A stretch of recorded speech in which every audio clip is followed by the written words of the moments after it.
कुंद्याची फुलं खूप सुवासिक आहेत आणि खूप सुंदर अशी ही उमलतात संध्याकाळच्या वेळेला. भरपूर प्रमाणात फुलं लागलेली आहेत. नर्सरीतून रोप आणलेलं होतं. 2 वर्षापासून हे रोप माझ्याकडे आहे.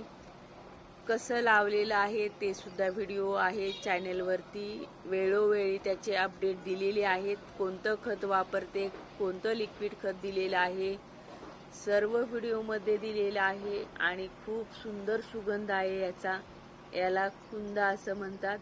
आणि एकदा लावले की याची कटिंग सुद्धा तुम्ही नंतर तयार करून बरेचसे रोपं तयार करू शकता. झुपक्याने फुलं येतात. गजरा करू शकता, हार करू शकता आणि देवाला सुद्धा वाहू शकता. खूप सुंदर आणि सुवासिक फुलं आहेत. अगदी मन मोहून जातं हे पाहताना सुद्धा आणि सुगंधाने सुद्धा. व्हिडिओ नक्की पहा. धन्यवाद.